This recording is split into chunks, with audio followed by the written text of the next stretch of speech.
ലെന ചേച്ചീനെ ചൂസ് ചെയ്യും. ഹിമാലയത്തിൽ ലെന ചേച്ചിയായിട്ട് ഇരുന്ന് കഴിഞ്ഞാൽ നമ്മൾ വേറെ ലോകത്ത് എത്തുമല്ലോ. ഇതെന്താ ഒരാൾ മാത്രം എണീക്കാത്തത്? നിശ്ചയത് ഇവിടുത്തല്ല. ഞാൻ എണീറ്റപ്പോഴത്തേക്ക് പിള്ളേരൊക്കെ എന്നെ കണ്ടു കഴിഞ്ഞാൽ ഒരു ആനന്ദ ഇവിടെ ഇറങ്ങി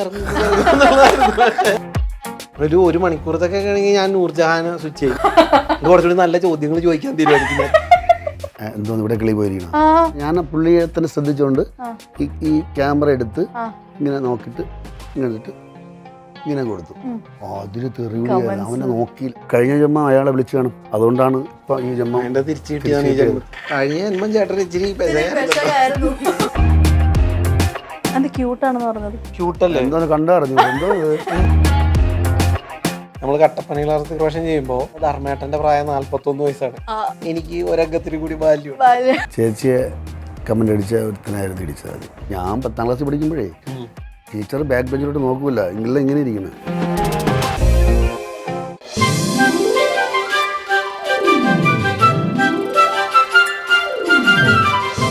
hello and welcome to Noor talks. അപ്പോൾ ഇന്ന് എൻ്റെ കൂടെ ഉള്ളത് ഇടിയൻ ചന്തുവിന്റെ വിശേഷങ്ങളുമായി വിഷ്ണു ഉണ്ണികൃഷ്ണൻ ആൻഡ് ബിജു സോപാനം. വെൽക്കം. നമസ്കാരം. ഇടിയൻ ചന്തു ഫുൾ ഇടിയാണോ? ഫുൾ ഇടിയല്ല, ഇടിയുണ്ട്. ഇടിയുണ്ട്. വിചേട്ടാ, സ്കൂൾ ഇപ്പൊ ട്രെയിലർ കണ്ടപ്പോഴേക്ക് സ്കൂളിൽ പഠിക്കുന്ന ഒരു കുട്ടിയായിട്ടാണ്. എത്ര വർഷക്കാലം ഇനി വിഷ്ണു ചേട്ടാ ഇതേപോലെ സ്കൂളിൽ പഠിക്കുന്ന കുട്ടിക്കാലം ചെയ്യാൻ പറ്റും? ഒരു 10-20 വർഷം ചെയ്തൂടെ? എന്റെ മോട്ടിവേഷൻ എന്താണെന്ന് അറിയാം. നമ്മൾ കട്ടപ്പന ക്ലാസ് പ്രാവശ്യം ചെയ്യുമ്പോൾ അതില് 10ാം ക്ലാസ് പരീക്ഷ എഴുതുന്ന ഒരു സീനുണ്ട്. അത് അഭിനയിക്കുമ്പോ ധർമ്മേട്ടന്റെ പ്രായം 41 വയസ്സാണ്. അപ്പൊ എനിക്ക് ഒരംഗത്തിന് കൂടി ബാല്യം. അതെ, പക്ഷെ അതൊരു ഭാഗ്യമല്ലേ? മീശയും താടിയും പഠിച്ചു കഴിഞ്ഞാൽ അപ്പൊ സ്കൂളിലിരിക്കാം. അതെ, അത് ഭാഗ്യമാണ്. എങ്ങനെ ഉണ്ടായിരുന്നു അപ്പൊ ഇന്നലത്തെ എക്സ്പീരിയൻസ് സ്കൂളിൽ പോയിട്ടുള്ള? അത് ഭയങ്കര എക്സ്പീരിയൻസ് ആയിരുന്നു. അറിയില്ല. ഇന്നലെ അവര് സ്കൂളിൽ പോയി. മീൻസ് അത് പിള്ളേരോടൊന്നും പറഞ്ഞിട്ടില്ല. നമ്മൾ ക്യാമറ, ചെറിയ ഗോപ്രോ ക്യാമറ ഹിഡനായിട്ട് അവിടെ ഇവിടെ ഒക്കെ വെച്ചിട്ട് ടീച്ചേഴ്സിനോട് മാത്രം പറഞ്ഞ് നമ്മൾ പോയി ക്ലാസ്സിൽ ആദ്യം കയറിയിരുന്നു. എന്നിട്ടാണ് പിള്ളേരെ കയറ്റി വിട്ടത്. അപ്പോൾ ഞാൻ മുഖം കാണിക്കാണ്ട് കമന്ന് ഡെസ്കിൽ ഇങ്ങനെ മുഖം കമർത്തി വെച്ച് കിടക്കുക. അപ്പോൾ ടീച്ചർ വന്നിട്ട് പിള്ളേരോടൊക്കെ കയറിയിരിക്കാൻ പറഞ്ഞാൽ എല്ലാവരും കയറി പിന്നെ അപ്പുറത്തെ ക്ലാസ്സിലല്ലേ എന്നൊക്കെ പറഞ്ഞിട്ട് ഇങ്ങനെയൊക്കെ പറയുന്നുണ്ട്. എനിക്ക് കേൾക്കാം, ഞാൻ കമന്ന് കിടക്കുമല്ലോ. ലാസ്റ്റ് ടീച്ചറോട് എല്ലാവരോടും എണീക്കാൻ പറഞ്ഞപ്പോൾ ഞാൻ മാത്രം എണീക്കല്ല. ഇതെന്താ ഒരാൾ മാത്രം എണീക്കാത്തത്? നിശ്ചയത് ഇവിടുത്തല്ല, ഞങ്ങളുടെ ക്ലാസ്സിലല്ല, പുള്ളി ഇത് ഇവിടുത്തല്ല, അപ്പുറത്തെ ക്ലാസ്സിലായിരുന്നു എന്നൊക്കെ പറഞ്ഞ് ഇങ്ങനെ പറയുന്നുണ്ട്. അപ്പോൾ ഞാൻ എണീറ്റപ്പോഴത്തേക്കും പിള്ളേരൊക്കെ ഭയങ്കര സർപ്രൈസ് ആയി. ഇതെങ്ങനെ ഇവിടെ വന്നല്ല. ഞാൻ അവരുടെ യൂണിഫോം ഒക്കെ ഇട്ടിട്ടായിരിക്കും. എന്റെ പേടി എന്ന് പറഞ്ഞു കഴിഞ്ഞാല് എന്നെ കണ്ടു കഴിഞ്ഞാൽ ഒരു ആനന്ദ ഇവിടെ ഇറങ്ങി പിള്ളേര് ഭയങ്കര. ടീച്ചറിന് സംഭവം അറിയില്ലല്ലോ. ടീച്ചർ അറിയായിരുന്നു, അല്ലെങ്കിൽ അപ്പോഴേ പിടിച്ച് പുറത്താക്കും. ടീച്ചറിനറിയാം. ഇനി സ്കൂൾ മാനേജ്മെന്റ് മാത്രം ടീച്ചേഴ്സിനും ആ ക്ലാസ്സിലെ കുട്ടികൾക്കും കൂടെ ഉള്ള ഒരു സർപ്രൈസ് പോലെ ആയിരിക്കും. ഇല്ല, ടീച്ചറിനറിയായിരുന്നു. അതിന്റെ പ്രൊമോഷന്റെ ഭാഗമായിട്ട്. ബിജുചേട്ടന്റെ ലൈഫിൽ എപ്പോഴെങ്കിലും സ്കൂൾ കാലഘട്ടത്തിൽ ഒരു അടി കണ്ടിട്ടുണ്ടോ? അടി കണ്ടിട്ടുള്ളതല്ല, അടി കൊണ്ടും കൊടുത്തിട്ടൊക്കെ ഉണ്ട്. പെട്ടെന്ന് ഓർത്തെടുക്കാൻ പറ്റുന്നത് ഏതാ അതില്? അത് ഞാൻ 6ാം ക്ലാസ്സിലായപ്പോൾ ചേച്ചി 10ാം ക്ലാസ്സിലാണ്. ചേച്ചിയെ കമന്റ് അടിച്ച ഒരുത്തനായിരുന്നു ഇടിച്ചത്. എന്നിട്ട് അന്ന് എന്നെ ഹെഡ് മാസ്റ്റർ പറഞ്ഞു, അവൻ്റെ ചെവി ഉണ്ട ഗാന്ധിജിയുടെ ചെവി പോലെ കാണിക്കുന്നത്. ക്ലാസ്സിൽ കരഞ്ഞോണ്ട് അടിച്ചു. എൻ്റെ ചേച്ചിയെ പറയണം എന്ന് പറഞ്ഞുകൊണ്ട് ചേച്ചി പോയില്ല, മരിച്ചുപോയി. അങ്ങനെ ആ സമയത്തായിരുന്നു ആദ്യം. അത് വേറെ അടി കൂടാൻ വേണ്ടി കൊടുത്ത അത് അടി ചട്ടമ്പിയായിട്ടോ അല്ല ഫൈറ്റിൻ്റെ ആയിട്ടല്ല. ചേച്ചി എന്തോ പറഞ്ഞു തരും, സങ്കടം വന്നിട്ട് അങ്ങനെ ആ കുഞ്ഞിനെ അടിച്ചടിയാത്. സേതുമാധവന്റെ സാഹചര്യത്തിന്റെ സമ്മർദ്ദത്തിൽ. അല്ല, അങ്ങനത്തെ സമ്മർദ്ദം ഇവിടെ ഉണ്ട്, നമ്മുടെ ഇതിലുണ്ട്. അല്ല, വെറും അടിയല്ല നമ്മുടെ ഈ സിനിമ. ഇമോഷണലി അല്ലേ, അങ്ങനെ കുറച്ച് അങ്ങനെ ഉണ്ട്. അങ്ങനത്തെയാണ്. ട്രെയിലറിനകത്ത് പറയുന്നുണ്ടല്ലോ അവൻ എന്തായാലും അടി കൂടാനൊന്നും പോവില്ല. എന്നിട്ട് പിന്നെ കാണുന്നത് മൊത്തം അടിപിടിയാണ്. വിഷ്ണുവിന്റെ ജീവിതത്തിൽ ഉണ്ടായിട്ടുണ്ടോ ഇതേപോലെ സ്കൂളിലൊക്കെ പഠിക്കുമ്പോൾ അടിയൊക്കെ? ഇടി കണ്ടിട്ടേ ഉള്ളൂ, കൊണ്ടിട്ടില്ല. ഈ കാലഘട്ടങ്ങള്, ഈ വിഷ്ണുവിന്റെ സ്കൂൾ കാലഘട്ടം എൻ്റെ തമ്മിൽ ഒരുപാട് വ്യത്യാസമുണ്ട്. ഇവിടെ ഇപ്പം എൻ്റെ ഏകദേശം അന്ന് പ്രീ ഡിഗ്രി ആയിരുന്നു, ഇത് +2 അങ്ങനെയല്ല. അങ്ങനത്തെ കുറേ കാലഘട്ടങ്ങളാണ്. 80-85 കാലഘട്ടം ഞാൻ സ്കൂളിൽ പഠിക്കുന്നത്. 84-85-85ഒക്കെയാണ് ഞാൻ എൻ്റെ സ്കൂള്. 10ാം ക്ലാസ്സൊക്കെ. അപ്പം അന്നത്തെ അടിയും പിന്നെ അത് അന്നത്തെ എനിക്കൊരു പരിധി ഉണ്ടല്ലോ. ഇന്നങ്ങനെയല്ലല്ലോ, ഇവിടുന്നൊക്കെ എടുക്കണം ഇങ്ങനെ വടിവാളൊക്കെ. വാള് ഫോക്കസ്റ്റിക്കും അങ്ങനത്തെ ഒക്കെ വ്യത്യാസങ്ങളുണ്ട് അടിക്ക്. ഇപ്പോഴും നമ്മൾ വീഡിയോസ് ഒക്കെ കാണാമല്ലോ, ഇടയ്ക്ക് ഇങ്ങനെ ഓരോ വീഡിയോസ് വരത്തില്ലേ, +2 പിള്ളേര് വഴിയിൽ നിന്ന് അടി ഉണ്ടാക്കി. അതെ അതെ. അല്ല അങ്ങനെ നമ്മുടെ ഡയറക്ടർ ശ്രീജിത്ത് വിജയന് പുള്ളിയുടെ ട്രൂ ഇവന്റ്സിൽ നിന്ന് ഇൻസ്പയർ ചെയ്തിട്ടാണ് ഇതിന്റെ ഒരു കഥയുടെ തോട്ട് ആദ്യം തുടങ്ങുന്നത്. ആ അങ്ങനെ. അപ്പൊ ഈ ഒരു മൂവി എന്ന് പറയുമ്പോൾ ഫുൾ ഒരു ആക്ഷൻ മൂവി. അപ്പൊ പീറ്റർ ഹെയ്ൻ ഒക്കെയാണ് അതിന്റെ ആക്ഷൻ ഒക്കെ ചെയ്തേക്കുന്നത്. അപ്പൊ എങ്ങനെ ഉണ്ടായിരുന്നു? ഫിസിക്കലി ബുദ്ധിമുട്ടുകളൊക്കെ ഉണ്ടായിരുന്നോ? അല്ല, നമ്മൾ ട്രൂലി എക്സ്പെക്റ്റഡ് ആണ് ആ പറഞ്ഞ ഏരിയ. കാരണം നമ്മളുടെ തന്നെ ആവശ്യമാണ് ഈ സിനിമ. അങ്ങനെ ഒരു എന്താ പറയാ, അങ്ങനത്തെ ഒരു പരിപാടി ആയിട്ട് തന്നെയാണ് ഇത് കൺസീവ് ചെയ്യുന്നതും നമ്മൾ പ്ലാൻ ചെയ്യുന്നതൊക്കെ. പക്ഷെ അങ്ങനത്തെ ബുദ്ധിമുട്ടുകൾ എനിക്ക് പേഴ്സണലി വലിയ ബുദ്ധിമുട്ടുകൾ ഉണ്ടായിട്ടില്ല ഈ പടത്തിൽ. പക്ഷെ കഠിനമായ സ്ട്രഗിളിലൂടെയാണ് അത് തീർത്തത്. കാരണം അത് നമുക്ക് നമ്മള് മാസ്റ്റർ വന്ന് ഇത് എടുത്ത് കഴിഞ്ഞ് നമ്മൾ ആലോചിക്കുമ്പോൾ പുള്ളി ഇല്ലാതെ ഇത് എങ്ങനെ എടുക്കുമായിരുന്നു പോലും നമുക്കിപ്പോൾ ആലോചിക്കുമ്പോൾ ഭയങ്കര. കാരണം 100-300 പിള്ളേരുണ്ട് ക്ലൈമാക്സ് ഫൈറ്റിന്. ഈ 300 പിള്ളേരും ഒരു 40-50ഓളം ഗുണ്ടകളായിട്ട് അഭിനയിക്കുന്ന വില്ലൻ ഗ്യാങ്ങും ഇവരെല്ലാരും ഒരുമിച്ചാണ്. ഇപ്പൊ നമ്മൾ കട്ട് ഷോട്ട് ചെയ്തിട്ടുള്ള 4-5 പേരെ വെച്ചിട്ട് കോർണർ ചെയ്തിട്ടുള്ള പരിപാടി ഇല്ല. എല്ലാ ഷോട്ടിലും എല്ലാവരും ഉണ്ട്. മറ്റേ സിംഗിൾ ഷോട്ട്സ് ഒക്കെ ഒരുപാടുണ്ട്. ബിജുചേട്ടനുണ്ടായിരുന്നോ ഫൈറ്റ് ഒക്കെ ഇതിൽ? ഒരു ഫൈറ്റ് ഉണ്ട്. ബിജുചേട്ടൻ, ഇപ്പൊ നമ്മൾ ഈ ചെറുപ്പം മുതൽ ഈ കടമറ്റത്ത് കത്തനാരൊക്കെ കണ്ടിട്ടുണ്ട്. അപ്പൊ ഈ കത്തനാരെ നമുക്ക് വേറൊരു രീതിയിൽ ഒരിക്കലും എക്സ്പെക്ട് ചെയ്യാൻ പറ്റത്തില്ല. അതുപോലെ ബിജുചേട്ടൻ നമുക്ക് ആ ബാലുചേട്ടൻ അല്ലാതെ അങ്ങനെ അതൊരു ബുദ്ധിമുട്ടായിട്ട് എപ്പോഴും നിന്നിട്ടുണ്ടോ? വേറൊരു കഥ നമ്മൾ എപ്പോഴും കാണുമ്പോൾ ബാലു ബാലു ബാലു അത് നല്ലൊരു കാര്യമാണ്. പക്ഷെ അത് രണ്ടല്ലേ. ഇപ്പൊ സിറ്റ്കോം വേറെ, സിനിമ വേറെ. സിനിമയിലിപ്പോൾ ഞാൻ പറയുന്നത് പോലെ ഇപ്പോൾ എനിക്ക് ഈ ഫൈറ്റ് സീക്വൻസ് ഒന്നും അധികം കിട്ടിയിട്ടില്ല. 1-2 പടത്തിൽ ഇപ്പോൾ ചെയ്യുന്നൊരു പടത്തിലും ഫൈറ്റ് ഉണ്ട്. ഇത് 2ാമത്തെ പടമാണ്. ആദ്യം അഷ്റഫ് ഗുരുക്കളുടെ ഒരു ഫൈറ്റ് കീഴിലായിരുന്നു. ഇപ്പോൾ അടുത്ത് കഴിഞ്ഞിട്ട് അടുത്ത ലെവൽ പെട്ടെന്ന് തന്നെ പീറ്റർ ഹെയ്നിലോട്ട് പോയി എന്നുള്ളതാണ്.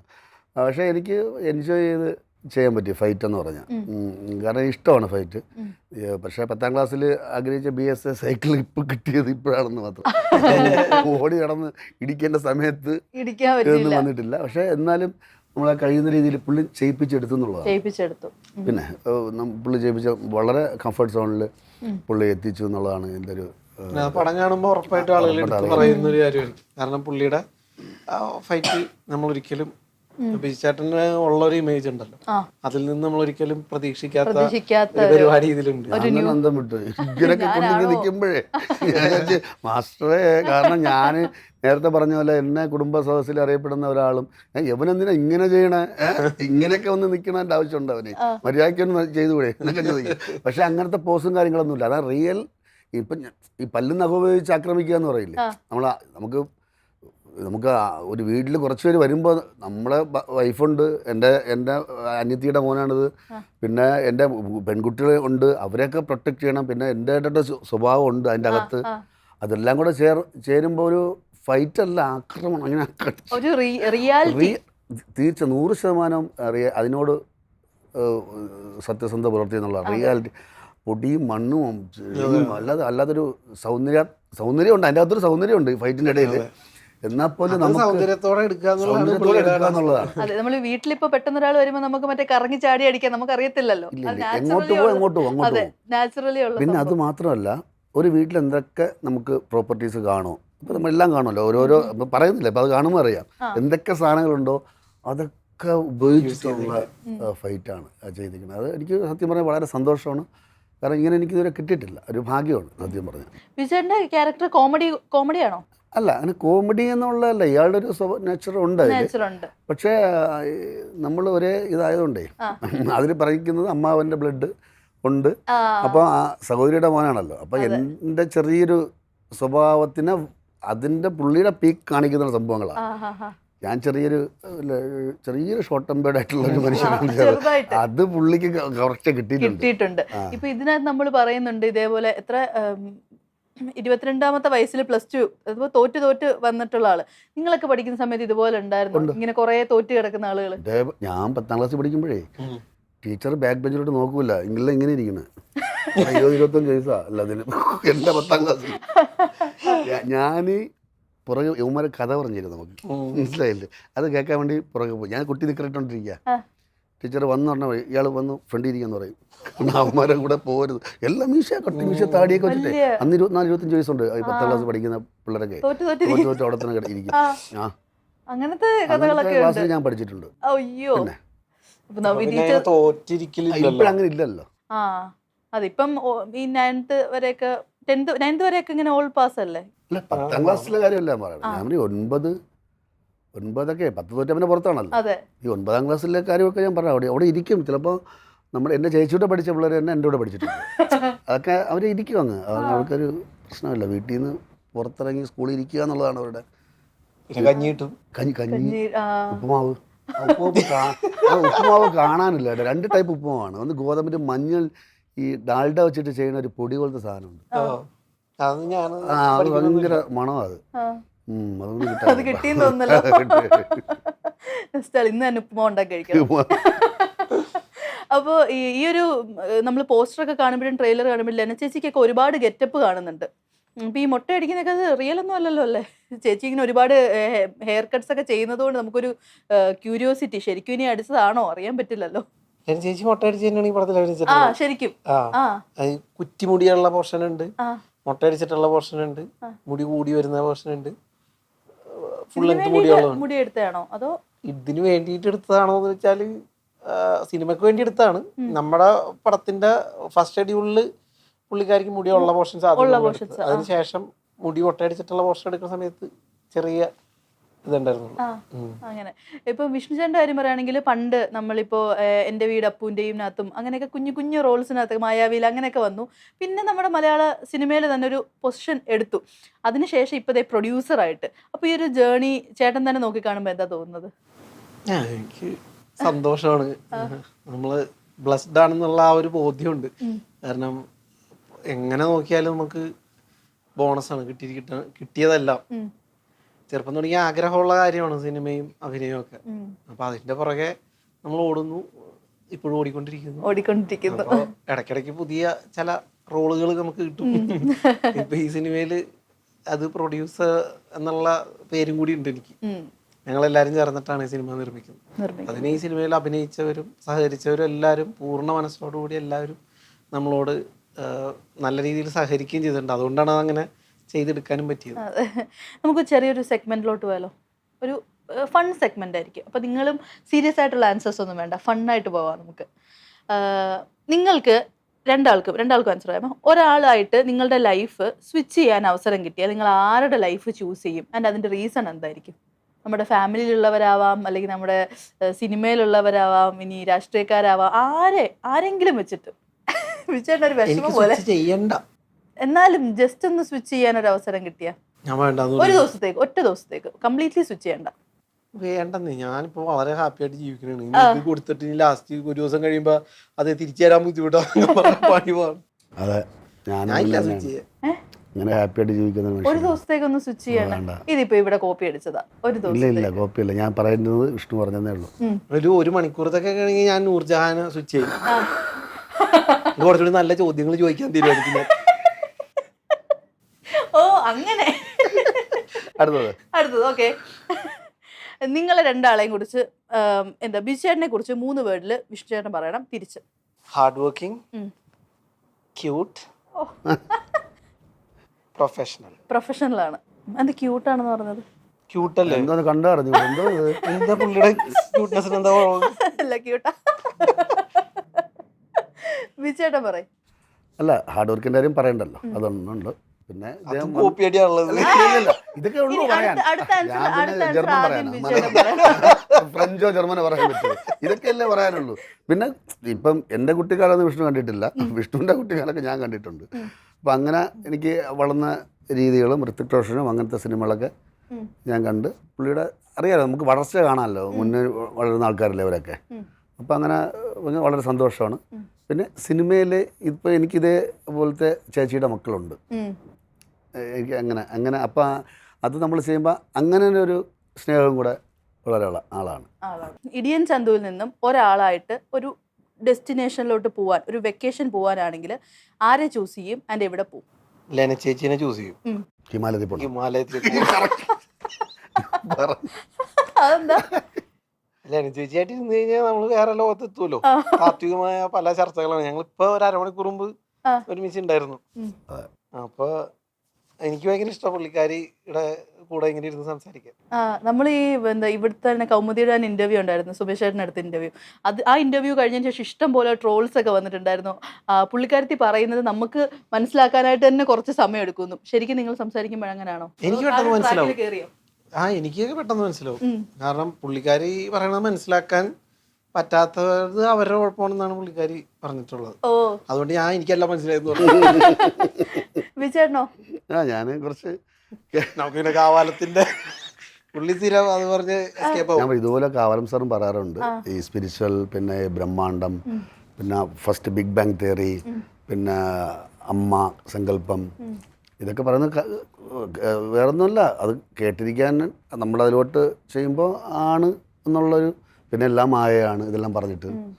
അപ്പോൾ ഞാൻ സെറ്റ് ചെന്ന് ഇറങ്ങണ കണ്ണ് തള്ളിക്കൊണ്ട് ഇറങ്ങിയത് ഞാൻ ഇവിടെ ഇങ്ങനെ സംഭവം ഉണ്ട്. അത് കറക്റ്റാ. പിന്നെ പറഞ്ഞില്ലേ, എന്നെ ഒരാൾ ഓൺലൈൻ വഴി ചീത്ത വിളിച്ചില്ലേ? ചീത്ത വിളിച്ചപ്പോൾ ഒരാളെ സെൽഫി എടുക്കാൻ നേരത്തെ ഞാൻ അത് പറയണം. എൻ്റെ ഒരുപാട് പറഞ്ഞുകൊണ്ടേയിരിക്കും. ഞാൻ പറഞ്ഞുകൊണ്ടേയിരിക്കുന്നു. ചീത്തല്ലത്. അതെ, ഈ പീറ്റർ ഹെയിൻ്റെ സ്പീച്ച് ഇങ്ങനെ കേട്ടോണ്ടിരിക്കുക. അപ്പം പുള്ളി ഇങ്ങനെ ഒരു സംസാരിക്കുമ്പോൾ ബഹളമുണ്ട്. അപ്പം ഫൈറ്റ് ചെയ്തതിനെ പറ്റി, ഞങ്ങളെ കൊണ്ട് ഫൈറ്റ് ചെയ്യിപ്പിച്ച രീതികളെ പറ്റി സംസാരിച്ചുകൊണ്ടിരിക്കുക. അപ്പം എന്നെ കണ്ടപ്പോഴേ ആദ്യം പറഞ്ഞു, ഇന്ന ദൊപ്പ ആള് ചെയ്യുമോ എന്നൊക്കെ ചോദിച്ചു ഡയറക്ടർ, ബൾക്കിയല്ലേ. അപ്പോൾ അങ്ങനെയൊക്കെ പറഞ്ഞു. അപ്പം ഞാൻ അതൊക്കെ പറയുമല്ലോ എന്ന് കേട്ടോണ്ടിരിക്കുമ്പോൾ ഒരു കൊച്ചുകുട്ടി പുറകെ വന്നിട്ട് ഇങ്ങനെ അതിൻ്റെ സെൽഫി. അപ്പോൾ ഞാനിങ്ങനെ നോക്കിയപ്പോൾ ഞാൻ അവിടെ നിന്ന് ഞാൻ പുള്ളിയെ തന്നെ ശ്രദ്ധിച്ചുകൊണ്ട് ഈ ക്യാമറ എടുത്ത് ഇങ്ങനെ നോക്കിയിട്ട് ഇങ്ങനെ ഇട്ട് ഇങ്ങനെ കൊടുത്തു. അതിന് തെറിവിളിയായിരുന്നു. അവനെ നോക്കിയില്ല. ഞാനത് കണ്ടപ്പോൾ ഏകദേശം വിളിക്കാം, കുഴപ്പമൊന്നുമില്ല. കാരണം എന്താ ഒരു മൈൻഡ്, കൊച്ചുകുട്ടി വരുമ്പോൾ നമ്മൾ ഇങ്ങനെ ഒന്നാമത് ഈ ഉപ്പുമുളകിൻ്റെ പിള്ളേരാണ് ഇതൊക്കെ. അപ്പോഴും അത് ഞാൻ മൈൻഡ് ചെയ്യണമായിരുന്നു. പക്ഷെ എനിക്ക് ആ സമയത്ത് ഞാൻ ഇതിൽ തന്നെ ശ്രദ്ധിച്ചുകൊണ്ട്, പിന്നെ അവൻ ആരടാ മലയാള സിനിമയിൽ പിന്നെ അച്ഛനെ വിളിയായി, അമ്മയ്ക്ക് വിളിയായി, കംപ്ലീറ്റ് വിളിയായിട്ട് ആകപ്പെടാൻ ഞാൻ. അപ്പം ഇതൊന്നും ഞാൻ കാണുന്നതല്ല, എൻ്റെ സുഹൃത്ത് അയച്ചു തന്നതാ. ഇങ്ങനെ സംഭവം ഉണ്ട് നോക്കെന്ന് പറഞ്ഞിട്ട്. ഞാനത് നോക്കുന്നതല്ല, ആളല്ല. അപ്പോൾ നോക്കിയപ്പോൾ എനിക്ക് ആദ്യം ഭയങ്കര വിഷമമായി പോയി. അപ്പോൾ ഞാൻ ഇവിടെ വന്നപ്പം ലെന വന്നപ്പോൾ ഞാൻ പറഞ്ഞു, ഇന്നൊരു സംഭവം ഉണ്ടായി, ഇത് വല്ലാത്തതായി, വിഷമായി പോയി. എനിക്ക് വിഷമമായി. വേണ്ട, കഴിഞ്ഞ ജന്മം അയാളെ വിളിച്ചു കാണും, അതുകൊണ്ടാണ് ഇപ്പം ഈ ജന്മം എന്തോന്ന് ഇവിടെ കിളി പോയിരിക്കണം. ആശ്വാസമായി. കഴിഞ്ഞ ജന്മം ഞാൻ പുള്ളി എവിടെയായിട്ട് ഇതുപോലെ ചീത്ത വിളിച്ചു. ഈ ജന്മത്തിൽ തിരിച്ചെന്ന് വിചാരിച്ചാൽ മതി എന്ന് പറഞ്ഞു. സന്തോഷമായില്ലേ? ഇല്ലെങ്കിൽ ഏതെങ്കിലും രീതിയിൽ വന്ന് പുള്ളി എന്നെ വിളിക്കുമായിരുന്നു ഇനിയും. അപ്പൊ നേരത്തെ തീർന്നു കിട്ടിയെന്ന് വിചാരിച്ചാൽ മതി എന്ന് പറഞ്ഞു. അപ്പൊ ഞാൻ ഹാപ്പിയായി. എത്ര സിമ്പിളായിട്ടാ പുള്ളിക്കാരി. അതാ പറഞ്ഞ, ഇത് മനസ്സിലാക്കാനുള്ള ബോധം വേണം. അല്ലാതെ പീസ്ഫുൾ ആയിട്ട് ജീവിക്കാന്നുള്ളത് മാത്രമാണ് അതിന്റെ ഒരു ഐഡിയ എന്നുള്ളത്. എങ്ങനെ ഇത്ര പെട്ടെന്ന് ചിന്തിച്ചാണ് നമ്മൾ ആ കഴിഞ്ഞ ജന്മത്തിൽ കൊടുത്തു കാണും എന്നൊക്കെ. ജന്മങ്ങളിൽ വിശ്വാസം കഴിഞ്ഞ ജന്മത്തിലെ പറയില്ല, കഴിഞ്ഞ ജന്മത്തിലെ ശത്രുവാണ് ഇപ്പൊ മക്കളായിട്ട് പറയുന്നത്. അപ്പൊ അതുപോലത്തെ ഒരു സംഭവമായിരിക്കും ഇതായിരിക്കും ബിഗ് ബാങ് തിയറി. വിശ്വാസം ഉണ്ടോ അപ്പൊ കഴിഞ്ഞ ജന്മങ്ങളിലൊക്കെ? കഴിഞ്ഞ ജന്മമൊക്കെ ഉണ്ടെന്ന് വിശ്വാസം ഉണ്ടോ? വിശ്വാസം ഉണ്ടോ ഇല്ല എന്ന് വെച്ചാൽ എന്ത് അല്ല, എനിക്ക് അങ്ങനത്തെ വിശ്വസിക്കുന്ന ആളല്ലേ ഞാൻ. ഈ ഒരു ജന്മത്തിൽ തന്നെ വിശ്വസിക്കുന്ന ആള്. കണ്ട കാര്യങ്ങൾ മാത്രമേ അറിയൂ, അല്ല കാണാത്തതൊന്നും എനിക്കറിയില്ല. ഇപ്പൊ ചേട്ടൻ പറഞ്ഞില്ലേ ഇങ്ങനെ ആ കുഞ്ഞിനെ നോക്കിയില്ല എന്നൊരു വിഷമം തോന്നിയെന്നൊക്കെ. അപ്പൊ നമ്മള് ശരിക്കും പറഞ്ഞാൽ അതിലോട്ട് ശ്രദ്ധ കൊടുത്തത് കൊണ്ടായിരിക്കുമല്ലോ ഇതിങ്ങനെ. അല്ല, ഞാൻ ഈ കുട്ടികളൊക്കെ, എനിക്ക് ഈ അസുഖമായിട്ടുള്ള കുട്ടികളൊക്കെ നമ്മൾ വിളിച്ച് പറഞ്ഞിട്ട് ബാലുവിനെ കാണണം എന്ന് പറയുമ്പോൾ ഞാൻ വീട്ടിൽ പോയിട്ടുണ്ട്, പലരുടെയും വീട്ടിൽ പോയിട്ടുണ്ട്, ഷൂട്ടിംഗ് ലൊക്കേഷനിൽ പോയിട്ടുണ്ട്, ഇതൊക്കെ ചെയ്തിട്ടുണ്ട്. പക്ഷെ ഇത് എന്നെപ്പറ്റി പുള്ളി രണ്ട് വാക്ക് പറഞ്ഞത് എനിക്ക് കേൾക്കാമല്ലോ എന്ന് ശ്രദ്ധിച്ചിരുന്നതാ. അപ്പൊ ഇത് ഞാൻ ശ്രദ്ധിക്കില്ലല്ലോ. പിന്നെ എനിക്ക് കണ്ടപ്പോ എനിക്ക് വിഷമായി, അയ്യോ ഞാൻ ശ്രദ്ധിക്കണമായിരുന്നു എനിക്ക് തോന്നി. അപ്പൊ ഇതിന്റെ 10 ഇരട്ടിയാണ് ആൾക്കാർ. അതും ഈ ചീത്ത വിളിക്കുന്ന ആൾക്കാരെ ജന്മത്തെ കണ്ടിട്ടില്ല, എന്നെ അറിയില്ല, എന്റെ സ്വഭാവം അറിയില്ല. എല്ലാവർക്കും കഴിഞ്ഞ ജന്മത്തിൽ ചേട്ടൻ കൊടുത്തു. കഴിഞ്ഞ ജന്മം ചേട്ടൻ ഇച്ചിരി അപ്പോ അല്ല, ഇനിയും പ്രതീക്ഷിക്കാം, നമുക്ക് അറിയില്ലല്ലോ, എപ്പോഴും നമ്മൾ ഇങ്ങനെ അലർട്ടായിരിക്കണല്ലോ. അതുകൊണ്ട് അറിയില്ലെന്ന് പറയണത് കഴിഞ്ഞ ജന്മം എന്തൊക്കെ ചെയ്തു കൂട്ടിയിട്ട് ഇനി നമുക്ക് പ്രതീക്ഷിക്കാം. അതെ, കിട്ടും, കിട്ടട്ടെ. അങ്ങനല്ല, കിട്ടട്ടെ. അല്ല നമ്മള് കൊടുത്തതിനെല്ലാം കിട്ടുമല്ലോ, അതാണ്. അല്ലാതെ എനിക്കിത് പറഞ്ഞില്ലെങ്കിലേ എൻ്റെ മനസ്സിൽ നിന്ന് വിഷമം. അപ്പം എല്ലാവരും അറിയട്ടെ എന്നെ ചിത്തറി വിളിച്ചതേ. ഇനി അത് അറിയാത്തവരും കൂടെ എടുത്ത് നോക്കും, ചേട്ടനാ അങ്ങനെ ചെയ്തത്. ക്ലിയർ ചെയ്യുകയും ചെയ്തല്ലോ. എൻ്റെ ഇടയ്ക്കാരെ പറഞ്ഞു എനിക്ക് ഹേറ്റേഴ്സ് ഇല്ലെന്ന് പറഞ്ഞു. അപ്പോൾ ഞാൻ വെച്ചാൽ അങ്ങനെ ആയിരിക്കാം, നമ്മളങ്ങനെ പെരുമാറുന്നത്, എല്ലാവരുടെ അടുത്തൊക്കെ പെരുമാറുകയും ഒക്കെ ചെയ്യല്ലേ. എല്ലാവരെയും ഈ സന്തോഷപ്പെടുത്തുന്ന സംഭവമാണല്ലോ നമ്മൾ ചെയ്യുന്ന ദിവസവും എല്ലാവർക്കും ഇരുന്ന് കുടുംബത്തോടെ ഇരുന്ന് കാണാനുള്ള. അപ്പോൾ അതിലും ഉണ്ടെങ്കിൽ അല്ലേ. അപ്പൊ നമ്മൾ പറഞ്ഞു തന്നതുപോലെ ഇപ്പൊ ഉപ്പും മുളകും സീസൺ 3 വന്നല്ലോ.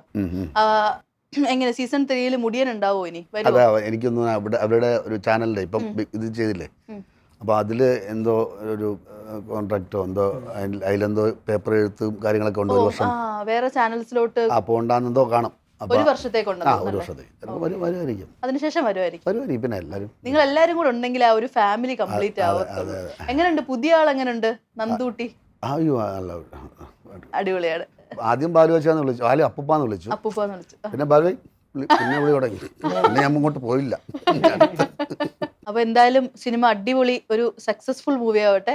And all the best. Okay, thank you.